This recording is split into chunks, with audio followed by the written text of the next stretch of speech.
Assalamualaikum Bu Ires. Waalaikumsalam warahmatullahi wabarakatuh. Ya, Bu Ires apa kabar?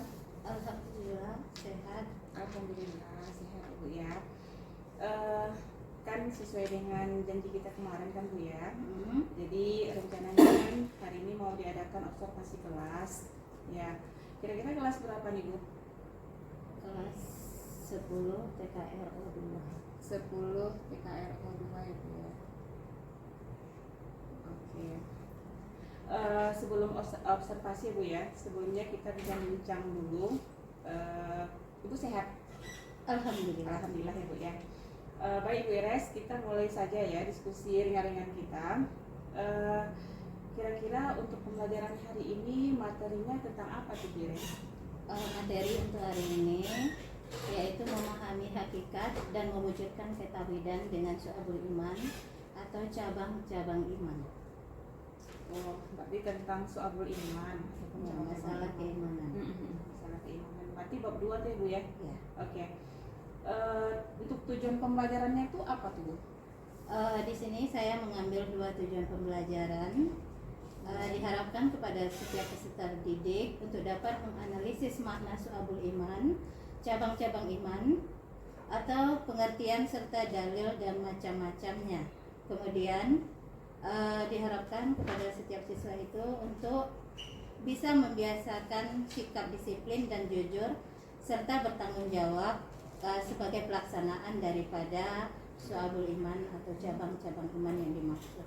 Oh, berarti ada dua tujuan pembelajaran nanti yang akan Ibu berikan di kelas ya Bu ya? Ya. Oke. Kira-kira nih Bu, area pengembangan yang hendak dicapai di pembelajaran itu apa tuh Bu? Untuk area pengembangan di sini pertama mengembangkan lingkungan kelas sehingga nanti siswa dan siswi itu bisa merasa nyaman dan aman dalam pembelajaran. Kemudian menggunakan komunikasi yang positif, ya istilahnya nanti dalam tanya jawab ya harus sopan. Di sini kita itu menerapkan disiplin positif dengan dengan membuat kesepakatan kelas, di mana salah satu contoh dari kesepakatan kelas di sini adalah tidak berkata kotor, kemudian melaksanakan tugas-tugas yang diberikan oleh guru, kemudian juga memberikan motivasi atau motivasi yang dimaksud di sini yaitu dalam pembelajaran di dalam syu'abul iman ini, contohnya dalam pelaksanaan sholat 5 waktu.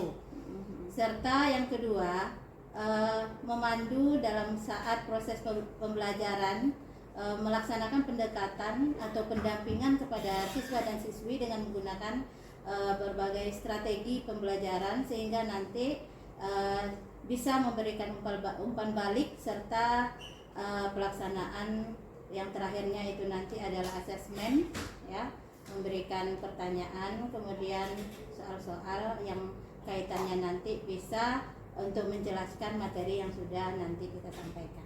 Oh, ya. Berarti area pengembangannya itu banyak sekali ya Bu ya. Ya. Di samping materinya tentang syu'abul iman, kemudian nanti juga diterapkan disiplin positif ya. Disiplin positif. Terus penerapan dalam kesepakatan kelas. Masya Allah. Ya. Oke. Kira-kira itu Bu, sumber belajar apa saja nanti yang akan dipergunakan itu Bu? Pertama, sumber belajar itu dari buku paket, buku-buku yang relevan. Kemudian nanti tafsir Al-Quran dan hadis. Ya, karena saya selalu memerintahkan kepada setiap siswa kalau dalam pembelajaran itu setidaknya ada di antara siswa itu membawa Al-Quran dan terjemahan, sehingga nanti untuk membuktikan sesuatu itu bisa dicari dari tafsir tersebut. Kemudian HP ini dipakai nanti apabila mencari hal-hal yang mungkin tidak ditemukan di dalam buku paket. Oh iya, jadi di buku paket ini kan memang ada ayat Al-Quran ya Bu ya. Iya. Tapi berarti Ibu lebih menekankan untuk membawa Al-Quran terjemahan. Ya, untuk pembenarannya. Kadang-kadang mungkin ada salah ya Bu ya, dekat buku paketnya gitu. Oke. Untuk penerapan strategi yang Ibu lakukan dalam syu'abul iman ini khususnya ke apa Bu? Ini dititik beratkan untuk strategi ini saya memakai istilahnya tanya jawab ya, menjelaskan materi dari poin-poin yang nanti akan saya jelaskan. Dari tujuan tersebut akan dijelaskan nanti poin-poin yang dianggap perlu. Mungkin nanti ada pertanyaan dari siswa, di situ nanti akan dijadikan untuk istilahnya lanjutan dalam proses pembelajaran. Karena di sini juga Ibu dua tujuan pembelajaran Ibu ambil ya Bu ya. Iya. Karena untuk siswa dapat menganalisis dan dapat mengetahui pengertian dari soal beriman macam-macamnya. Oke. Terus kalau alur pembelajarannya tadi itu Bu, asesmennya itu seperti apa nanti tuh Bu? Untuk asesmen, karena ini materinya masalah keimanan, ini cukup hanya soal-soal atau pertanyaan seperti soal-soal latihan atau soal-soal ulangan. Ya, berarti soal-soal latihan dan soal-soal ulangan ya. Itu secara berarti LKPD-nya itu langsung diberikan. Langsung diberikan ke siswa. Oke, siap. Ini oke Bu Iresia, saya rasa ini sudah cukup ya Bu ya, karena sudah cukup jelas persiapan pembelajaran Ibu, mulai dari nanti strategi pembelajaran yang Ibu lakukan, kemudian dengan melakukan asesmen juga, tinggal actionnya lagi ya Bu ya. Iya. Jadi saya rasa cukup ya Bu ya. Terima kasih Bu.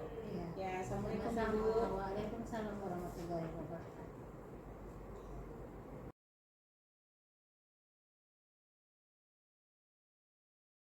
Salam.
dari manisnya iman sang panglima.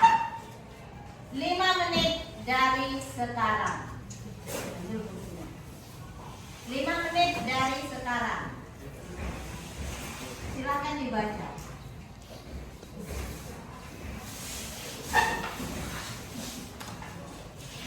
Wujudkan ketauhidan dengan sabuk iman atau cabang-cabang iman. Perhatikan gambar. Itu ada gambar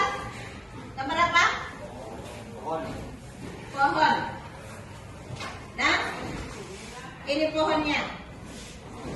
Nah, nanti ada ranting-ranting pohon, ya kan? Pada tiap ranting itu ada daun. Pada daun itu ada dituliskan, ya. Itu adalah gambaran daripada cabang-cabang iman. Salah satu di antaranya takut kepada Allah. Sekarang saya tanya, takut kepada Allah. Siapa yang takut kepada Allah? Siapa yang takut? Kenapa bisa takut? Hah? Apa yang kamu takutkan dengan Allah? Hah? Takut tidak masuk surga.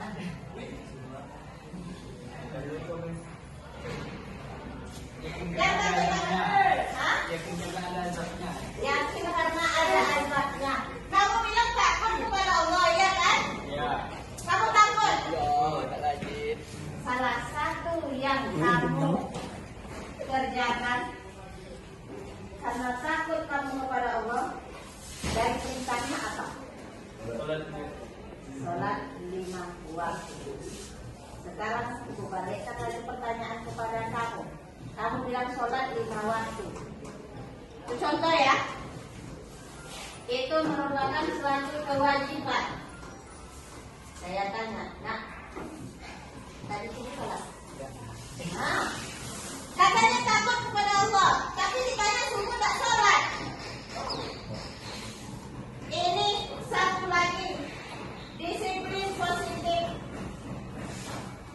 Disiplin positif yang tidak kamu terapkan dalam diri kamu sendiri. Yaitu tadi contohnya adalah kamu tahu sholat itu merupakan suatu kewajiban. Andai kata tidak kuat, andai kata kita tinggalkan itu sholat, apa nanti yang akan kita terima? Azab. Tadi ada di salah satu ranting, di dalam daunnya itu merupakan salah satu cabang daripada iman, yaitu takut kepada Allah. Berarti kamu tidak takut karena sudah meninggalkan Sholat.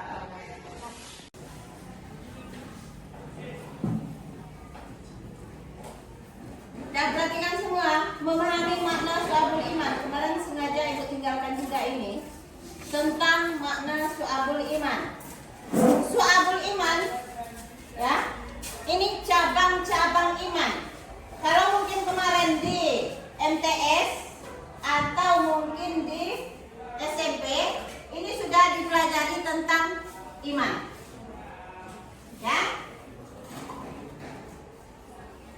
Apa itu iman? Nurul. Apa? Percaya. Terus? Yakin. Apa yang dipercaya? Apa yang diyakini? Bagaimana bentuknya? Percaya, yakin, bentuknya seperti apa? Percaya kepada Allah. Yakin? Sementara kita tadi gunanya tentang iman. Apakah iman itu hanya kepada Allah kita yakin? Tidak. Yakin? Kepada rukun? Betul. Nah di MBA dulu itu ada mahwal iman, itu ditanya mahwal iman, apa jawabannya? Al imanu an tu'mina billahi wa malaikatihi wa kutubihi wa rusulihi wal yaumil akhiri wa tu'mina bil qadari wa khairi. Apa artinya? Iman adalah yakin bahwa Allah, malaikat, kitab, rasul. Nah intinya adalah yakin kepada seluruh rukun iman. Nah baik, untuk tujuan pembelajaran, ya, pertama diharapkan kepada setiap siswa dan siswi itu untuk bisa memahami makna Syu'abul Iman, cabang-cabang iman, ya. Kemudian yang kedua, ya, diharapkan kepada setiap siswa dan siswi untuk bisa, ya, di sini menjalankan apa yang dijalankan. Intinya ini yang tidur, tolong nak, ya. Tujuan pembelajaran yang kedua, ya, selain memahami makna, ini mempraktekkan sifat jujur dan disiplin sebagai implementasi dari pelaksanaan rukun iman. Ya, silakan. Nampaknya Herodius menyadari bahwa ia sedang berhadapan dengan bukan sembarang orang. Maka ia pun memberikan penawaran keempat, masuklah ke dalam agama Nasrani, maka aku akan memberikan separuh kerajaanku dan separuh hartaku. Dan pada tawaran keempat ini Abdullah bin Salafah pun memberikan jawaban yang telah, meskipun engkau memberikan semua harta yang engkau miliki dan semua harta orang Arab, aku tidak akan pernah meninggalkan agama yang diajarkan oleh Muhammad SAW. Baik, terima kasih kepada teman kamu yang sudah sedikit menjelaskan kesimpulan daripada manisnya iman sang panglima. Cara untuk menghindari foya-foya, ria dan sum'ah. Ya. Terima kasih banyak. Wassalamualaikum warahmatullahi wabarakatuh.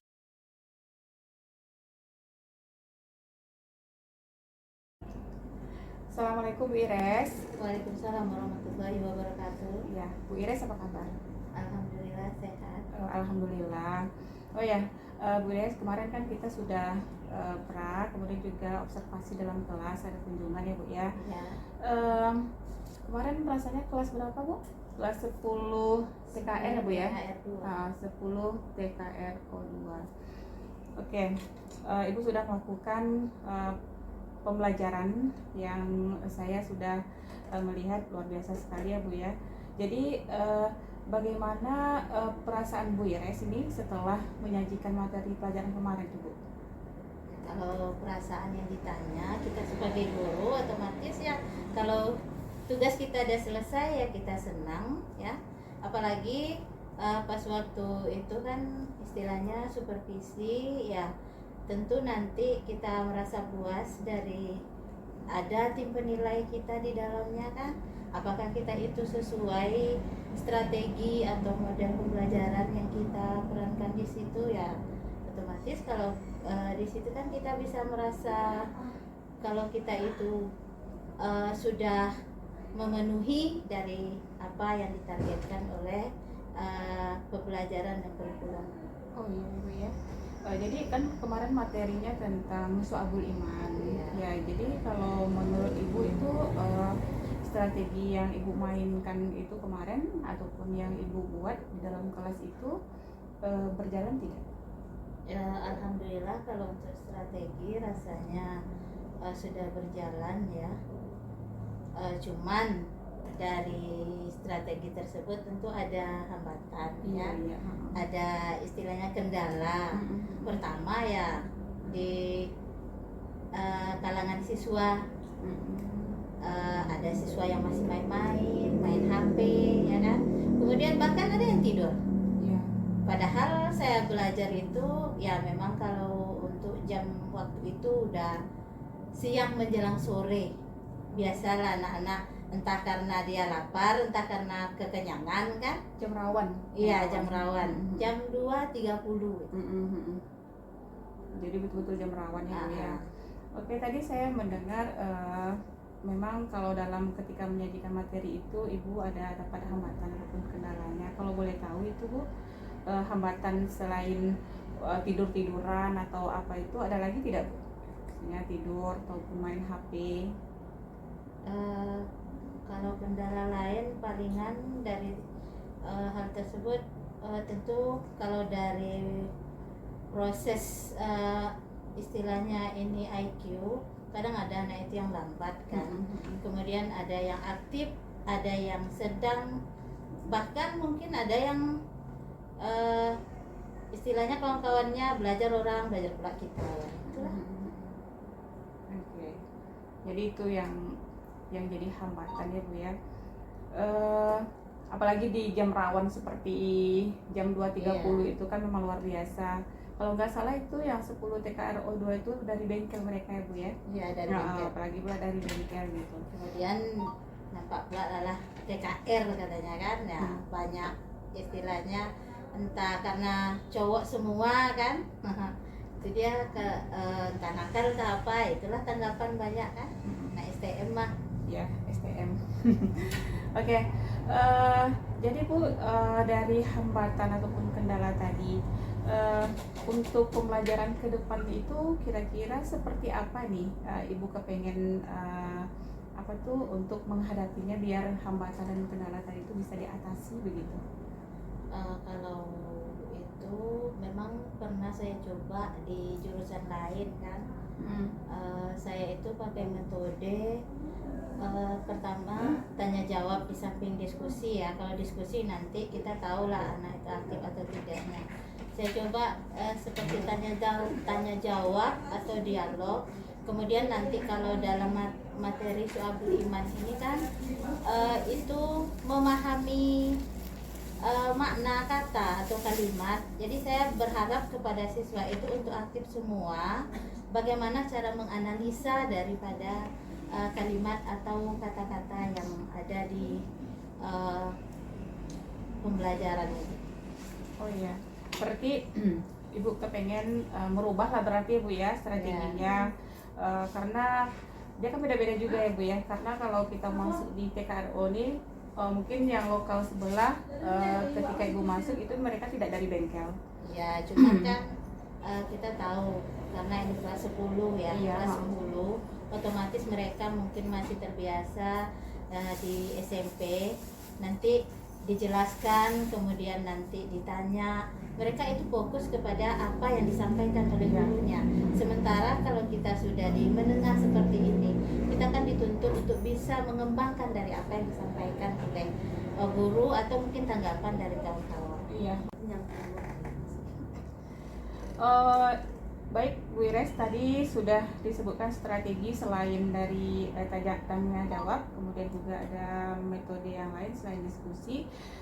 Menurut Bu Ires ini strategi apa lagi selain yang itu begitu untuk bisa dilakukan ke 10 TKRO2 ini? Selain itu ya diskusi, ya biar mereka itu bisa aktif. Tapi ini ya, kalau untuk kelompok saya memang tidak suka anak-anak itu banyak-banyak dalam satu kelompok, paling hanya 3-4 orang. Karena nanti kan kendalanya yang satu mencari umpamanya makalah ya, yang satu tidak ikut. Nah itu ya kendalanya kalau banyak-banyak dalam kelompok. Jadi saya nanti untuk materi biasanya itu saya terapkan mungkin dalam materi itu ada 2 atau 3 yang akan dikembangkan dalam makalah. Jadi mereka itu tidak fokus hanya satu orang bekerja, bisa mereka bagi-bagi, si A buat ini, si B buat ini, nanti digabung, kemudian siapa yang menyimpulkan baru maju. Oh berarti kalau dapat saya simpulkan berarti Ibu ini nanti metodenya itu diskusinya, tetapi strategi diskusinya itu dirubah, begitu ya Bu ya? Oke. Terus Bu, untuk mewujudkan keinginan Ibu tadi ini, yang Ibu kepengen bahwa diskusinya, kemudian metode ataupun strategi dalam pembelajarannya itu dirubah, siapa sih yang bisa Ibu libatkan dalam pelaksanaannya untuk membantunya begitu? Ya otomatis kalau yang dilibatkan terutama tentu siswanya ya. Kemudian kan nanti kita bisa libatkan wali kelas, kemudian dari wali kelas bisa nanti langsung, mungkin kalau kendala kita bisa melibatkan guru-guru kejuruan karena ada kaitannya kan, kalau untuk satu jurusan. Walaupun ini mata pelajarannya PAI. Oh, begitu. Oh, jadi di bawah nanti. Luar biasa sekali ya Bu ya. Oke. Terus berarti Ibu nanti akan melibatkan siswa itu sendiri, kemudian juga malahan ketua jurusannya juga dilibatkan supaya kondisi anak ini dapat teratasi ya Bu ya. Baik Bu. Kemudian yang untuk pelaksanaan yang ini kapan bisa Ibu lakukan begitu? Tentu setelah supervisi itu kan, setelah kita tahu ya di mana kekurangan, itulah setelah itu tentu baru diadakan. Ya mungkin pakai waktu nanti tentu bisa juga kita katakan sama anak-anak. Secepatnya gitu ya Bu ya. Ya, saya paham sekali ini. Oke. Baik Bu Ires, jadi kan setelah kita melakukan pra, kemudian juga setelah melakukan supervisi ini, menurut Ibu Ires ini apa sih kesan dari coaching ini nih, coaching supervisi akademik ini menurut Bu Ires seperti apa? Kalau kesan ya alhamdulillah ya, saya sangat senang sekali ya, apalagi ya Bu Warni di antara banyak guru agama di MIDI saya. Ya, di situ saya bisa introspeksi diri juga, baik itu dari siswanya ya.